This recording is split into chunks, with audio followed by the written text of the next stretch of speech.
back in the 90s, I started and managed the hedge fund sales business in equities and equity derivatives for Goldman Sachs. I then, in the early 2000s, went to GLG Partners, which is now Man Group, which was the largest hedge fund firm in Europe at the time, where I started and ran their global macro hedge fund. Then I moved to the Mediterranean coast of Spain, sort of semi-opted out of the rat race and started writing macroeconomic research for the world's biggest global macro funds, hedge funds, sovereign wealth funds, family offices, that kind of thing. So my background's basically 30 years of global macro.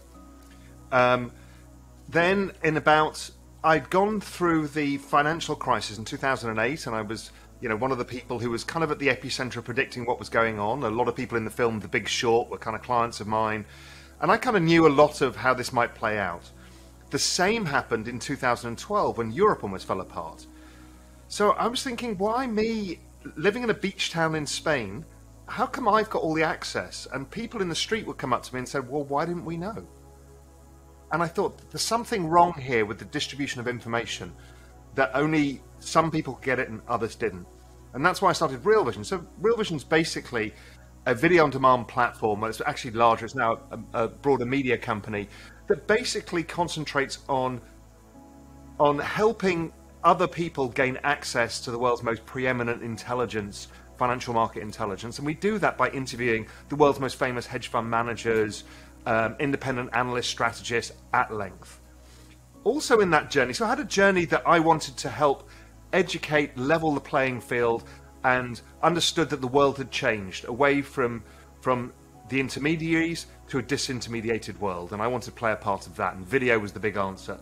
But in that journey, having gone through those two huge crises so close to each other, and having almost lost the banking system in Spain, I started a journey of trying to figure out, could I set up the world's safest bank?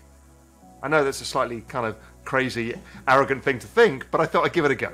So we got together with a bunch of others, and we went around the world to Singapore and the Middle East and to Switzerland and the US trying to do this, and it became hard. And one of my clients at the time kind of tapped me on the shoulder and said, you should look at Bitcoin. Maybe this is your answer. So this was 2012. And so I learned about it. I invested in it for the first time. It went up 100% in a month. And I closed my position, took my money and went, wow, okay, this is not normal. And then I kind of did the first analysis of stock to flow, meaning I looked at it like gold and thought, well, with this much supply and this much gold above ground and this much known reserves, if we imputed the same thing for Bitcoin, when gold was at 1,300, Bitcoin should be at 1 million.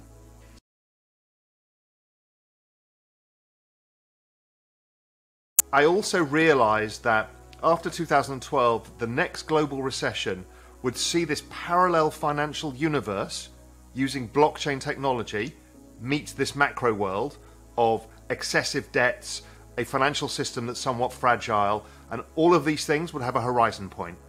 And that all happened last year. So at top level, the internet grew at an adoption rate of 63% a year from 1999 to 2000. That was the fastest adoption of any technology the world had ever seen. Crypto, in its broadest sense, is actually growing at an adoption rate of 113%, twice the speed of the internet. So this is of an order of magnitude none of us have ever seen before. And most of our narratives are somewhat behind what's actually happening because so many people are working on this. But what I think is going to happen to the financial industry, I think it's actually going to change all global business models. But to the financial industry, we know some of the big problems that have been outstanding. Things like rehypothecation. You know, what happens at things like DTC level, CC level, or Euroclear?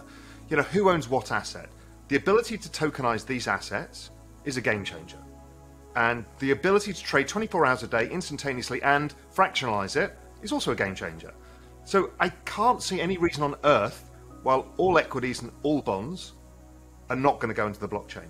We've also seen the rise of DeFi, and that's decentralized or somewhat centralized lending protocols and borrowing protocols that work algorithmically, seem to be pretty robust as far as we've tested, and that looks like that will scale as well. So what we're doing is we're creating a modern system of finance. 比特币这个史无前例的发明，不一样的货币需要一张不一样的卡，一张金属卡专门为加密货币设计，每一次消费可以立即获得3%的回馈。想要更多吗？没问题，你可以自由选择。全面整合到手机，满足所有加密货币需求，一站搞定。不喜欢管理费和国际手续费吗？这边通通不收，还有这些全额补贴优惠。未来已经到了，马上办理，奖金归你。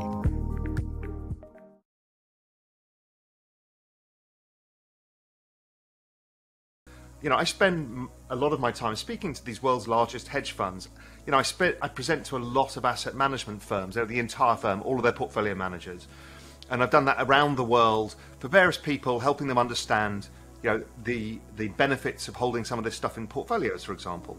And I see nothing but ongoing adoption. Regulation, people are waiting for more regulation, as Mohammed said, because some people need clarity. A lot of the hedge funds don't, but the institutional asset managers do. I see nothing but people thinking that it diversifies their portfolios and has great portfolio effects for them. They don't need to allocate a lot of money, and they don't need to make the decision that we're all thinking about is how big is this disruption. They just can make the small step. Most haven't made the small step yet. The hedge fund industry and the family office industry has. The asset management industry is only just starting.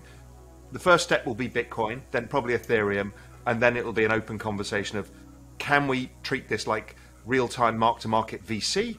And can we bet on protocols, tokens, and ideas that may disrupt our whole industry, and so therefore we benefit from the disruption?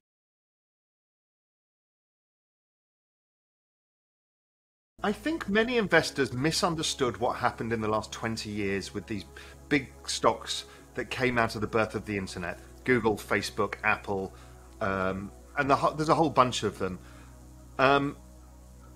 I spent a long time trying to understand what that was. What really happened there? Why did we all misjudge it and say, well, it looks ridiculous. Amazon's worth more than every bookseller in the world. This doesn't make sense to me. And so many of us missed it. And the reason being is I think the global business model changed towards network effects. So when you use Metcalfe's law to value the value of a network, it's very different than using net present value in cash flows, right? We all got that wrong. The market got it right.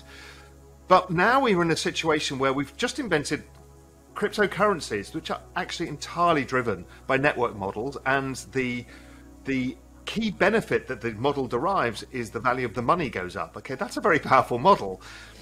But that's also happening at the same time we see massive adoption of technologies.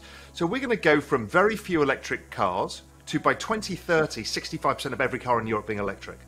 We're going to see a mass change in how we generate electricity, a mass change in distributed computing power, a mass change in genetics, robotics, artificial intelligence. These are all adoption model businesses, and they're all coming at the same time in a 10-year period, which will be the fastest pace of change any of us have ever lived through. It's going to be quite hard to navigate, but also incredibly rewarding if you're on the right side of this. If you realize that the worst words in finance this time is different, that this is a different model, and network models are very different than cash flow models.